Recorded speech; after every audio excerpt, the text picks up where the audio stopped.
Welcome to the Film Science, the double feature podcast. Join us as we unravel the interwoven experience and continuous conversation of cinema. Take part in pairing movies with their cursed counterparts, movies that share DNA, or even pairing questionable duos by joining our Patreon at patreon.com/filmscience. We offer tiers at the $1, $5, and $20 level, where the $5 tier grant the ability to request films to further the discussion. So grab some popcorn, sit back, and get ready to join the 100-year conversation. This is the Film Science, where movies are more than just entertainment, they're an experience.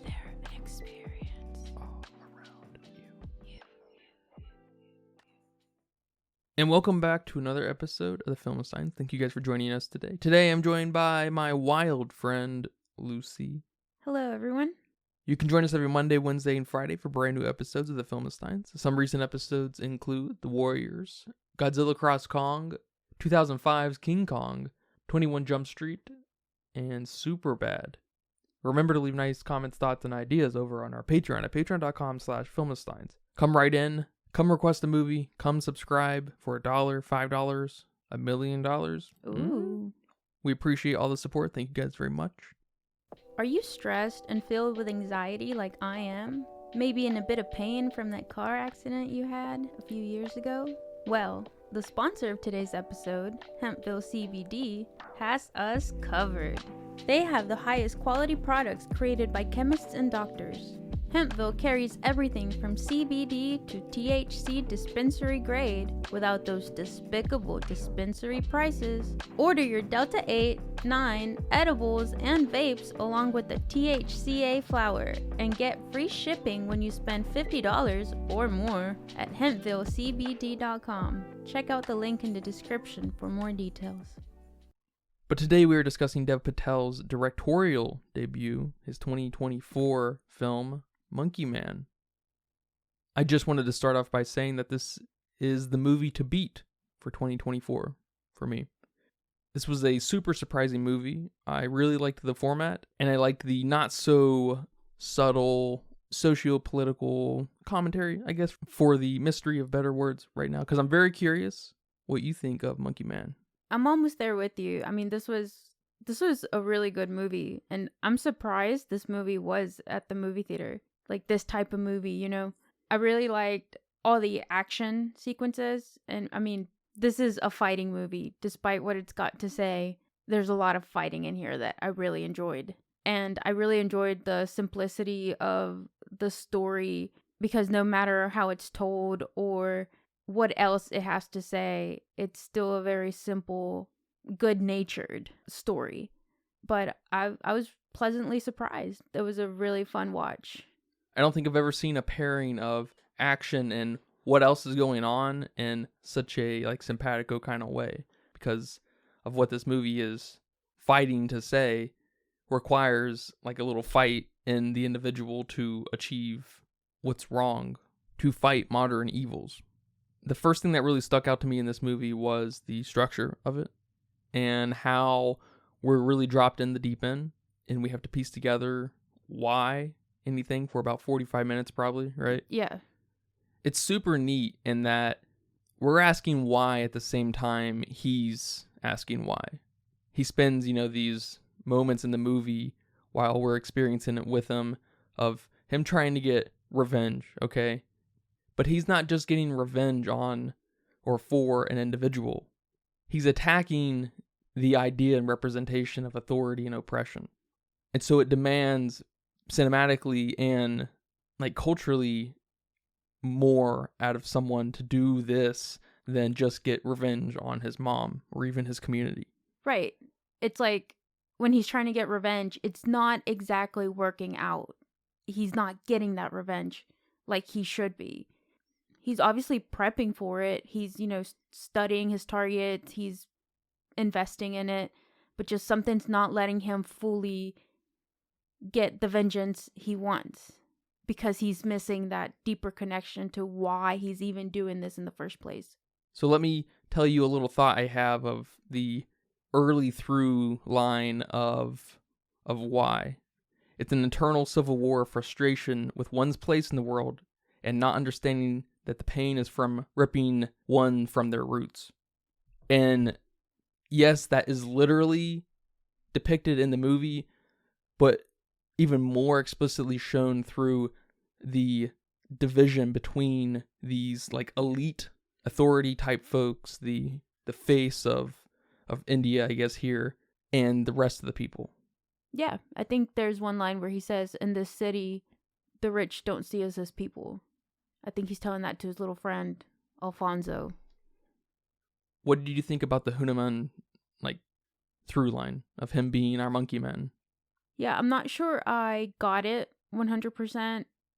It's not as clear as other movies that start out their movies with a story. It's very representative to that movie. I mean, I'm kind of blinking right now on other movies that do that besides Shrek. I don't know why Shrek always pops up as that movie that starts with a book, but it does, and it's fairy tales, and then Shrek rips the page and he's like, that's a load of shit. And then the movie continues to be about fairy tale creatures and all the shit. So, very what the book says, it's what's gonna happen. And this movie was not at all like that. And I wasn't quite sure where we were headed with it when it first started, and it didn't wrap up nicely in a bow. So maybe I still have to do my homework a little bit on that. Well, maybe this conversation will help iron some of that out for me and you. I think it's obvious that the elite, we'll just call them the elite, the authority, are the representatives of our gods. We have an infiltrator who is obviously the monkey man. That's pretty explicit. Yeah, that one I got. And he, yes, depending on how you look at the story, I guess, does steal the sun, right? At least the story we're told in the movie, he kind of accidentally steals the sun. Maybe depending on how it's told, you get kind of different perspectives on it. Yeah, I mean, he thought it was a mango, so he ate it. Sounds like an accident to me. Yeah. But I took this as this fire inside of us that the authority, the elites, don't want us to have. They don't want us to be able to organize and, maybe stir conflict, but more importantly, to organize and form community and something separate from their image of us and our future, right? And so they protect it. They're preserving it for themselves. Pretending something like that doesn't exist. It's just. But the kid, I think that's what they're calling him on the billing, Dev Patel's character, infiltrates through other means because he wants revenge. But in the process, he learns something deeper about himself and the separation between these two peoples of the same cloth, because they're not actually gods. They're a representation of modernity and their vices, and these things that are pulling us further and further apart from what brought us here in the first place, our culture and humanity. And depending on who you ask, that could be anything, right? Right.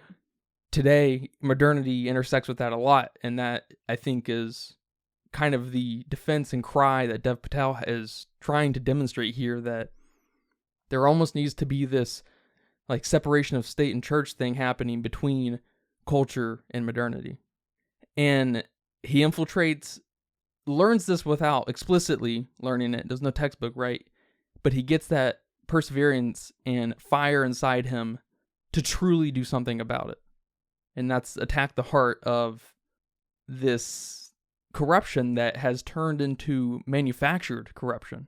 I don't think Dev Patel's intentionally saying that modernity is in itself evil, but that it has manufactured evils that are kind of perpetuating certain divides in the community. And that's one of the really amazing things I think this movie actually really succeeds at, is because I imagine if you are familiar with the mythology in India or surrounding countries a little bit more, you could probably pull something even way crazier out of this, which would be awesome.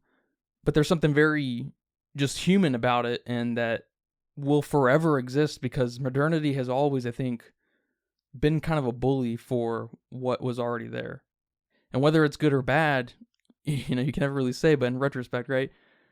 I guess sometimes it's a little more obvious, radical ideas or sometimes very explicitly not great ideas, but I hope that's kind of making sense. But so the elites are withholding the sun in this specific Monkey Man story instead of, the Monkey Man just kind of stumbling into, oh, I ate the sun. All right, now you gotta be punished for what you've done. Does that make sense? Yeah, that makes sense. So all in all, I think that why is actually, in retrospect, especially very fun.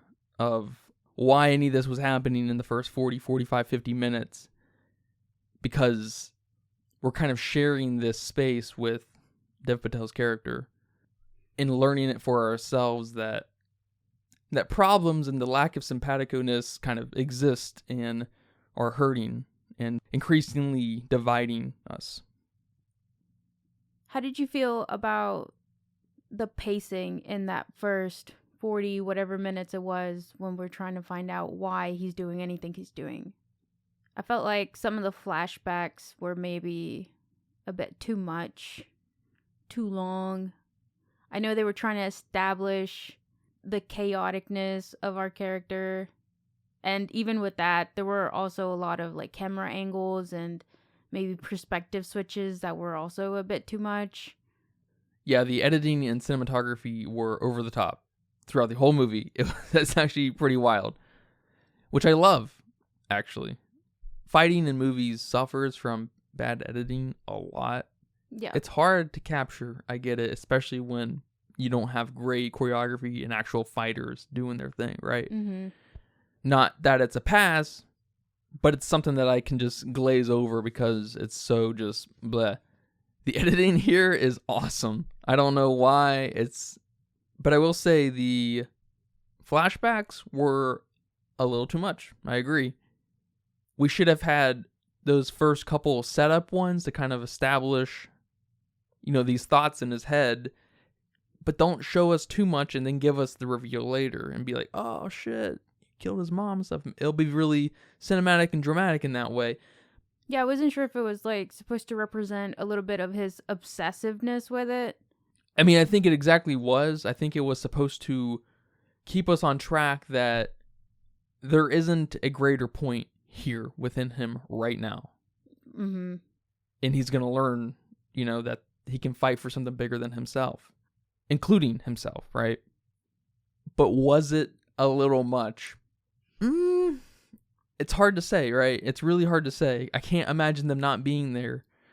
Now I need to rewatch it and think a little bit more about the scenes like that, but I'm with you. Those were a little, I don't know, they felt a little, it's kind of funny to say, but maybe they felt a little heavy-handed in that they wanted to keep us on track. They didn't have a lot of faith in where our minds were at.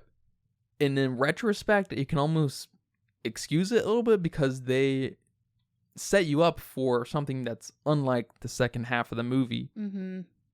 So I can kind of get wanting to keep that as straight as possible. He's a singular focused man. It's a revenge tale on this individual, the chief of police, but then he discovers the fire. He discovers the sun. He discovers community. He discovers completeness. So I'm definitely going to have to marinate on that a little bit more, no doubt. I'm with you, though. I was thinking the same thing. Yeah, I almost impulsively wanted to say that it was a bit manipulative to keep giving us that, and in the end showing us what happened, being Absolutely. like, oh my god. But because of that change in the end, it's like, okay, no, that's not the only thing they were doing in this entire film. So I don't think it's manipulative any longer. I think there's something to say there, but the only thing I could get from it was that obsessiveness. Yeah. But then, does that justify it? Not sure. Again, I think I'm with you on I'd have to rewatch it. To be honest, I don't know. I kind of go back and forth with this. Because when you look at Dev Patel, he looks like he's tormented by his demons inside. He's got this glassy face. It looks like he's going to start crying. Yep. He looks awesome. It's just, but that's maybe so subjective. So explicitly kind of demonstrating those demons can guarantee, if you're paying attention, okay, this, he's obviously obsessed. He's obviously on a super revenge story. It's just completely dogmatic, and he's just on this kind of John Wick mission, and he's not all that capable. It's kind of dumb when it comes to it, which I like. I like that he has to go through this almost anime-like thing where he's underpowered, and then he loses to the bad guy, and the bad guy's like, well, I guess he runs away here, but, he's kind of like, you'll never get me. And then he goes and powers up and kills everyone with his spirit bomb. So with you saying that, One of my questions was he losing these fights, these wrestling matches, whatever they were, on purpose? And he knew that he could hustle in the end? You actually think that he just wasn't capable of winning any of these? Yeah, when you look at him, you're like, of course he could kick someone's ass. Exactly. I get that. He's got like that outsider's kind of body, or I should say Patrick Swayze kind of body, where he's just got muscles on muscles. He's like super lean and just 99.99% muscle. So you're like, yeah. And he's pretty clever. Yeah. So, I mean, it's kind of a funny thing. I get that totally, but I do think he was just not a fighter. Or were they staged that he had to lose no matter what? Sure. To get the money. So what is up with the fight scenes? They're kind of a central piece to the first half of the movie, and then they bring him back. They bring him back, and they bring some culture to the movie ultimately, and some like personality to his character. But there's something very explicit about it, right? He's in like a gorilla mask and a monkey mask, and he's the monkey man. Is there symbolically something to his losing? Is there something symbolic to him having to overcome the challenge? Is there something symbolic in like the manufacturedness of it? I can't quite place it. Mm-hmm. Yeah, I'm with you. Because at the end, one of his little informants, decides to place all his money on him. Decides to, bet on him. Which I didn't know if that was like okay, now it's let's have our faith in him or what, because he originally knew what kind of person he was. I don't know. I can't quite place that either. I guess I'm kind of leaning towards the manufactured nature of it, of not him intentionally losing, but having this performative element to just build attraction and, bring the money in and stuff. Right. Because if you want that next job, you have to do what they're telling you to do. Yeah. So yeah, I wasn't quite sure either. Although I did like that the introduction with these matches really set that grittiness and dirtiness to the movie. I don't know if I would have quite gotten that with the city. I mean, yes, the city was, in itself very gritty, but adding that underground fighting element to it, I think really helped.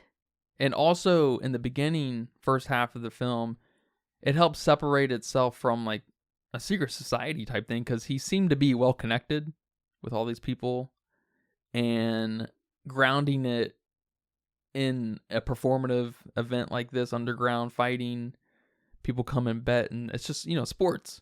It helped kind of separate it from something like a John Wick, so you didn't get a little mixed up with like, oh, we got, this very connected guy trying to infiltrate some elites, right? He seems very capable. He's not. He has to, go through trials and tribulations. But we had these little touchstones, meaningful touchstones too, not just there to separate us from a John Wick. They're self-aware enough of John Wick to even reference him. Mm-hmm. Dangerous business, but it works. It's charming. It's fine. Like we weren't even close to intersecting with John Wick. I mean, speaking of which, I know someone who sold the film, the rights to Netflix, sold it as John Wick in Mumbai or whatever, which is completely wrong. Yes, I agree. John Wick 1's great and all, but I guess on paper, it is a vengeance story start that turns into a little bit more of a purpose, but... And I would imagine a trailer coming out. I didn't see any trailers, but a trailer coming out of this would probably look a little bit like John Wick or something. And it's, John Wick kind of gritty too, and it's moody and brooding and yada yada. So I get it, but Netflix didn't know what to do with it, so they actually sold it to Jordan Peele's guys. They ended up saving the film. It almost lost its way several times throughout its production. Well, that's good. Good job, Jordan Peele, for saving this movie. What do you think about the longest chase scene ever made? In between, the first and second half, we have this like 10-minute interstitial chase scene. He's chased. It pauses for like a minute, and you're like, okay, it's done. And then the chase picks back up. It's just like, what is this movie? It's very cool. No, I really like that, especially that he was handcuffed, because I feel like in other fighting scenes, if we were to have a handcuff moment, they would cleverly find some way to get the handcuffs off and then keep going and keep running and fighting or whatever. But here, he never has a chance to do that. I thought the handcuffs were going to come out when that guy at that like kind of brothel looking place with the axe, I thought he was going to accidentally chop the handcuffs off of him, but he didn't. And I was like, okay, I thought that's why we were introducing him here. And I don't know, it felt kind of fun to do that, and it felt like it hasn't been quite done like that. No, totally. John Wick would have used the axe as that guy was swinging it to cut him off. Yes, no doubt. We've been watching too much John Wick. Not everybody's as capable as him. And with that being said, I really loved all the fighting, especially the fighting with non-traditional fighting objects. I really liked that. I thought the bleach cocaine was super clever, and I thought the homemade fireworks at the end were super clever. Yeah, I don't know if that's just super Indian or what, or we're getting a little Jackie Chan in there. It's super, super fun. Yeah. And it's no longer super choreographed. It just feels more like if you were fighting in that moment. Yeah, it's the fighting's not beautiful. It's just like this real organic thing and creates this element of danger, right? When we're watching John Wick, it's like a dance. We are not in fear for John Wick. Exactly. We're rooting for John Wick to murder hundreds and hundreds of people throughout the film, right? Of course, Dev Patel's not going to die, but there is something very kind of improvised and spontaneous about it for sure. I can't help but to think Jackie Chan, because that's what we got over here with him. Yeah. Yeah, those are good words. Spontaneous. So the second half of the movie becomes extremely explicitly political, at least as far as the movie goes. I don't know about actual ties to Indian politics, surrounding areas of politics, but I'm a person of modernity, so it speaks to me all the same. But I love this section where we have these people save the Monkey Man. They show him their like half and half god. I don't know their names, but the god of devotion and the god of destruction. Love it. There's a completeness here too that I love a lot. Hear me out. I'm not a scholar of Hindu religion, mythology, but the god of devotion in combination with the god of destruction to me indicates humanity, humans.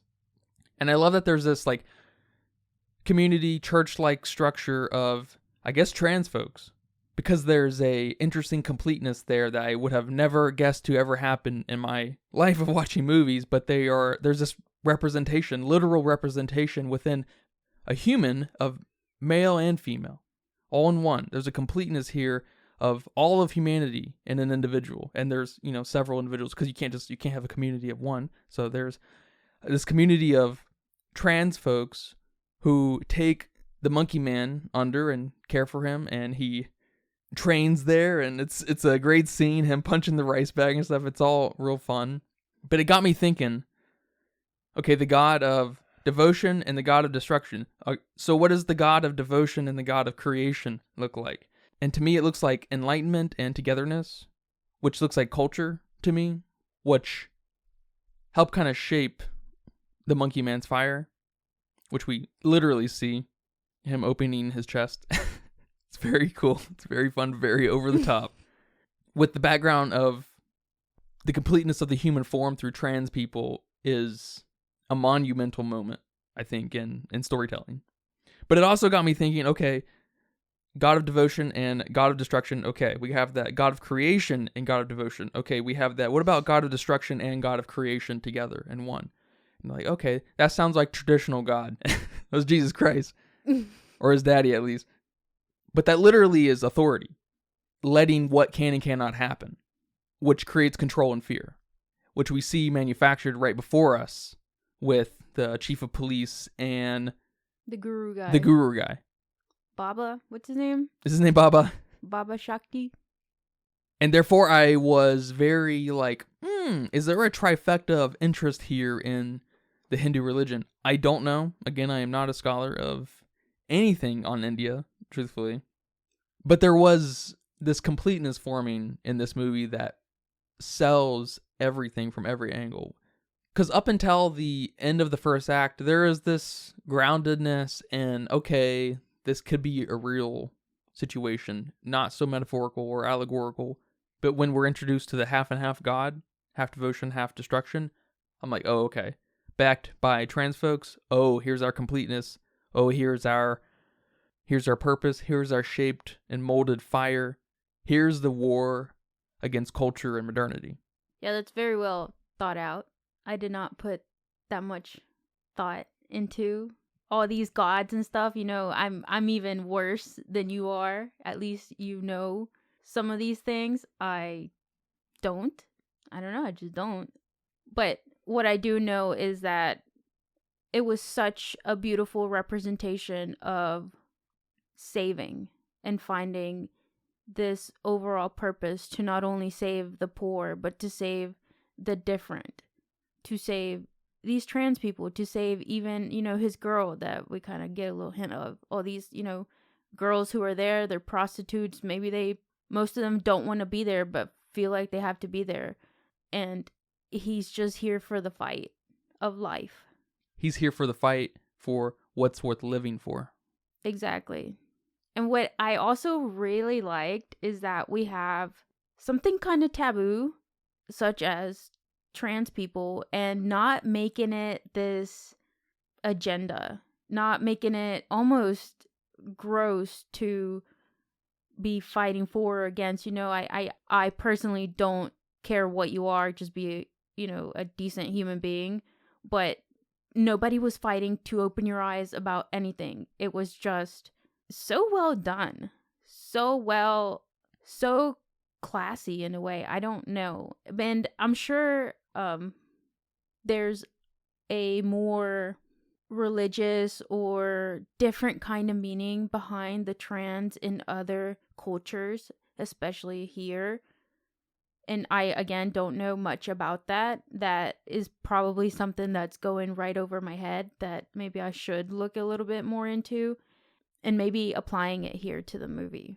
Because I was just baffled with how just heartwarming that whole entire sequence was, with him being there and being protected by them. And just the main trans leader here and how he was explaining that, you know, they were one of the last communities to be destroyed because the police was unsettled by them.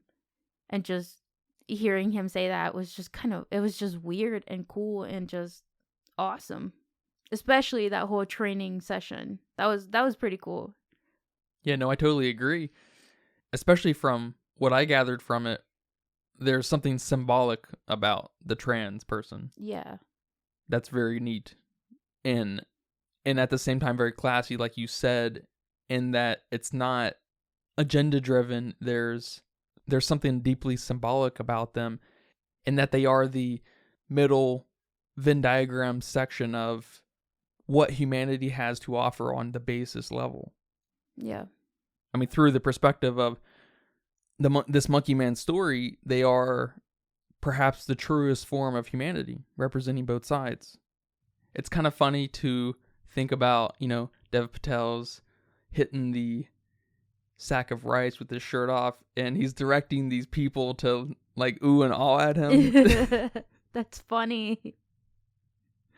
I love it. All right, now when I take my shirt off, y'all cheer. Okay. That's awesome. And if he would have made any other kind of movie, I almost would have just been like, ugh, he's conceited. But no, him making this type of movie just makes me think of how fun of a person he is. I mean, for real, it's so over the top in the best way. I mean, you can't help but to believe that. Where has this guy been when it comes to making movies? How is this his first movie? Exactly. We have great directors who have really amazing first outings. Robert Eggers, Ari Aster, obviously, Jordan Peele, right? But there is something about this movie that is on a whole nother level of production. This movie's unbelievable in that way. No, I completely agree. Not only did you feel like you need to say something, you said it and you had fun with it and you didn't make it agenda driven. Yeah, the only agenda is to Stop being so selfish. Find something worth living for. I don't know. defend your roots, embrace tradition, embrace each other. Embrace each Maybe other. more importantly, yeah. Yeah, because I think something you said, not in this episode, maybe while we were watching the movie, the first time we ever saw him laugh and have fun and just completely let go was when he was in that trans community after he had embraced everything and went through that whole healing process with that drug, with that root. I don't know what it was, that powder that he blew on his face, and he went on his whole little thing. After that, that was the first time we saw him let go and just have fun. Yeah, and other people. Because the other people we see are either kind of connected and organized with him and just on the mission and whatever. But the pedestrian people, the people on the side of the streets and stuff, all of them are like down in the dumps. Mm-hmm. They're all quiet and keep to themselves. There's not a lot of community going on. And that bothers our main character. Yeah. That there's this divide and that there's even this loss of humanity within people too. That the high life is the life, and when it's not the life. Did you see anyone having the time of their life at that club or eating dinner or whatever? No. Was anyone laughing, singing, carrying, being stupid? We did in the trans community with the guy on the drums being stupid. It was awesome. It's almost like, holding on to your youth and remembering to play. Don't grow up completely. Yeah, let go of some of that anger. And I love that while this whole, at least second half is happening, we get these like real close-up shots of like the Monkey Man story from the mural that's at the very end of the movie. Very neat, super over the top. I love that happens right in front of the mural. He kills Baba. Yeah, it's all very well put together. It's a very cohesive movie. And I can't remember exactly what Baba said because I can't go and find it because I saw it at the movies. But he says some really insightful things. He's still very thoughtful person. He's just kind of on the wrong side of history scenario. Mm-hmm. But also still a believer of his bullshit and the people who represent him. Yeah. And that probably has everything to do with him, tasting the high life. He's one of them now. He climbed the ladder. Yeah, he climbed the ladder and needed to find a way to justify what he's doing. Because I think one of the things he says, and I might butcher it a little bit, but the message still there is he's wearing these sandals, and on the outside of those sandals, he tells us a story about how he's apologizing for all the lives he's killing, stepping on bugs and whatnot with these sandals. And he brings that as a metaphor to this is essentially what he's doing. He's killing all these lives for something better, like a massage place. I don't know what he said. Some kind of place like that. Yeah. Which is why I think Monkey Man's village was destroyed, so they could build on top of it. And everybody's susceptible to it, to losing touch with kind of what you once used to believe. You're maybe smart enough to morph what you're doing into something that still aligns with your core values of why you got here in the first place. And Baba even basically warns him that this is how things are and always will be, and you're me. And the cycle is going to continue. Which catches him off guard, and that's when he managed to get him. Yeah. He's like, wait, what? I gotta think about that. It reminded me of Daenerys saying the thing about the spokes early on in Game of Thrones where all these people who are trying to displace one another, trying to become king and queen of the 7 kingdoms or whatever, and she wants to crush the wheel to eliminate the cycle. There are almost might be some kind of implication of inevitable kind of entropy and corruption, too. Because Baba may have been just like the Monkey Man. Maybe Baba was our previous Monkey Man. Yeah, there's something to be said there. I can't see our Monkey Man doing a commercial like Baba did in the beginning. That cracked me up. That was awesome. But again, we never know. Yeah. Which I hope not. I like these feel-good movies to leave me on that message. But it does open up that door to question the natural evolution of culture does change, right? Modernity does displace some of what once was and becomes what once was. And then the cycle continues. But it's almost tradition and culture's duty to humble modernity and to put it through, the trials and tribulations of whether or not it's going to push us towards enlightenment, Yeah. Yeah, I really like that. I really like what you're saying too, because it's also, and I think you said this in the beginning, it's also not modernity's fault. Just like when people say money is the root of all evil. Like, no, money's not the problem.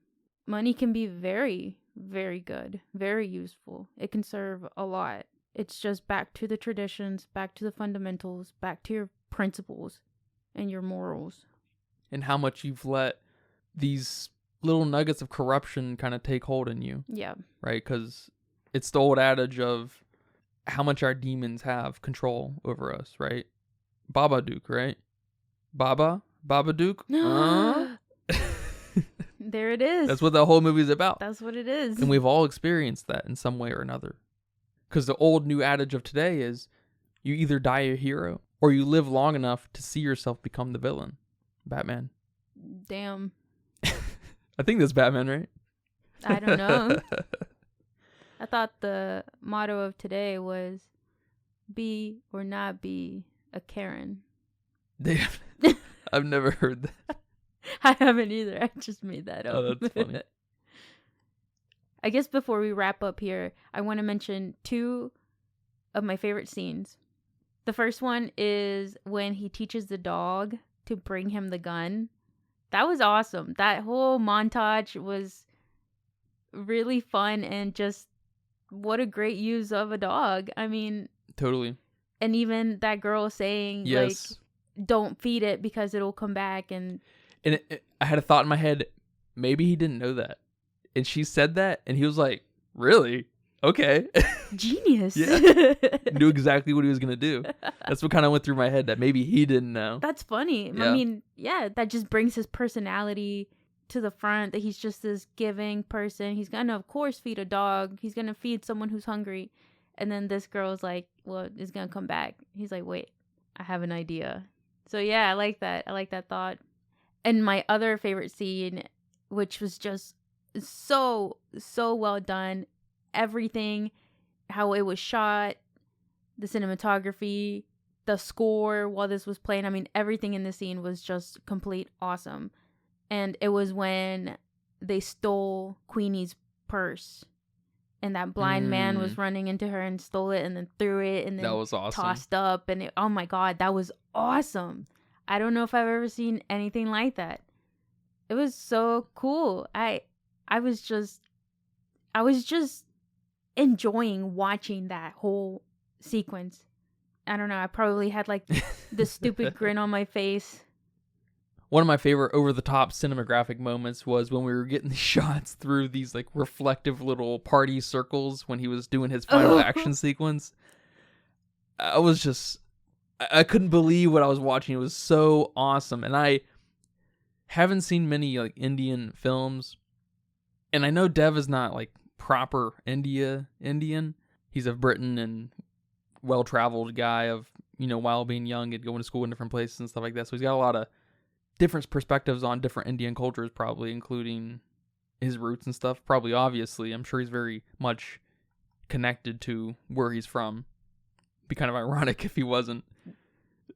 But, and the only other big Indian movie I've seen is RRR, which Same. shares something in common with this and being way over the top and just overstuffed. And I don't mean overstuffed as in like kind of losing control of an overstuffed thing. I'm thinking more of like an overstuffed potato, right? Where it's just delicious, You got too much sour cream, too much cheese, but not really. You say too much to be like, oh, I got too much, but it's actually delicious. You know what I mean? No, I'm right there with you. And one of the other things about Indian culture that just hops to my mind is the partying and the weddings. And I don't know if you've ever seen any Indian weddings, but they're just so over the top and just so beautiful. And just, the bride is just dressed in such a dramatic way. I mean, not only the gown and whatever outfit she's wearing, which, that's true here and anywhere.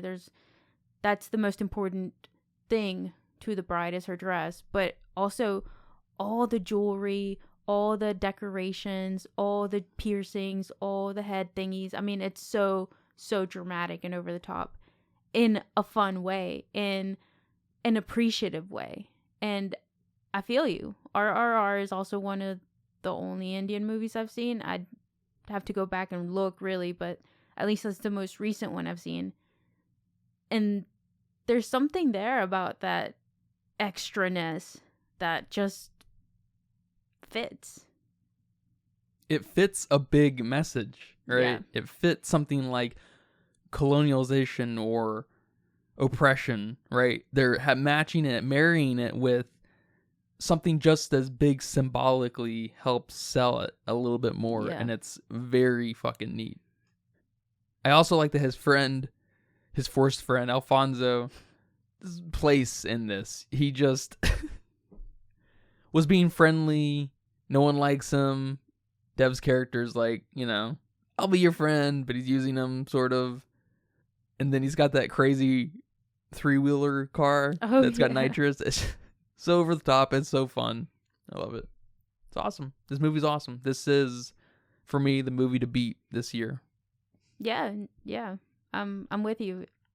I mean, I guess about his friend, I do like that he's got also this sad backstory, and we can kind of loop him in with these trans communities and these girls that don't want to be there. Mm-hmm. And totally. I don't know, it's when I heard his story, I feel like in any other movie I would have been like, yeah, you coward, why are you running away from a drug deal? But in this movie, it was just so sad. And like, why are we blaming this man for trying to live and survive? I don't know. Just some of the things in this movie that if I would have watched in any other movie, I don't feel like would have done it as well as it happened here because of that message. So I'm with you. This is one of the best movies so far. Is it better than Don't ask me that. Godzilla Cross Kong? Don't ask me that. You're not gonna like my answer. No, the answer is no. I'm still on a high from Kong, Cross, Godzilla. Ask me at the end of the year. All right, I will. All right, man. Well, thank you very much for watching this movie with me and talking about it here today. You're welcome. Do you have a budget guess for me? I'm guessing 15 million. I don't know what in. Sure. I don't know. This is just a guess because it's a first timer here. We do have a lot of moving pieces, but it was also shot I don't know where, not here. I think it was shot in Indonesia, so I don't know how much you got to spend there. I just don't know. I don't know. Dev broke his hand like the first day of shooting. Oh yeah, I did see that. I saw an interview with him and Jimmy Fallon, and he talked a little bit about that, how he broke his hand and then they didn't have the money to stop filming and to go get him treated, so they just put a little like nail where he broke it to fix it temporarily, and they were like, okay, it's temporary fix, you can continue, but just don't put like more than 2 pounds of force on it. And then he finished the rest of the movie putting God knows what on his hand. And then the crew actually made t-shirts of his x-ray scan, which was funny. And he went and brought one to Jimmy, and he's like, well, I got you a shirt, man. And now Jimmy Fallon has a shirt with his x-rayed on it, which was funny. That's awesome. Yeah, I think that $10-15 million range for directorial debuts of any scale seemed to be pretty right. And it says here that it was $10 million. Okay. So, okay. Yeah. It's still at theaters, but right now it's made $23 million. So it's probably good to go. It's probably making good money now. That's good. I'm very curious to see what the Letterboxd score is. I have not given it one. I'm still marinating. And over on Letterboxd with 149,000 people, I feel like that's a good number already. That's not reflected in the box office though. Should be higher. What are you guys doing? Well, I haven't given it a score, so we're just marinating They weighed in at 3.8. Okay. That's pretty good. And a lot of the comments there say just how hot Dev Patel is. So I don't know if it's just That's all we got. it's inflated because of how hot he is or what. I feel like once you take your shirt off and someone's whooping in excitement, you're asking for it. That's your reviews, man. That's what you got. But it's funny. No insightfulness yet. Maybe it's got to release somewhere. Yeah, maybe. I think I'm landing around a 4.0. First 4 of the year. Wow, pretty early on, I'd say. All right, man. Well, thank you again for talking about it here today. And thank you guys for listening to this episode of the Filmsteins. I hope you guys enjoyed that. Remember, we post every Monday, Wednesday, and Friday on patreon.com/Filmsteins, Apple Podcasts, Spotify, Pandora, YouTube, RIP in Pieces, Google Podcasts. Remember to leave nice comments, thoughts, and ideas on our Patreon as well. Come subscribe. Leave nice reviews on our Apple Podcasts. Tell a friend. We appreciate all the support. Thank you guys very much. But until next time, take care. Bye-bye. Bye-bye. And that's a wrap for today's episode of the Filmsteins. Thanks for tuning in and joining us on our cinematic journey. We hope you enjoyed the discussion and gained some new insights and perspectives in the world of movies. Don't forget to subscribe to our podcast on your favorite platform, especially Patreon, at patreon.com/Filmsteins, and follow us on social media for more film-related content. We love hearing from our listeners, so if you have any feedback, suggestions, movie recommendations, or book recommendations, please feel free to reach out to us. Until next time, keep watching, keep loving the magic of movies. This is the Filmsteins, signing off.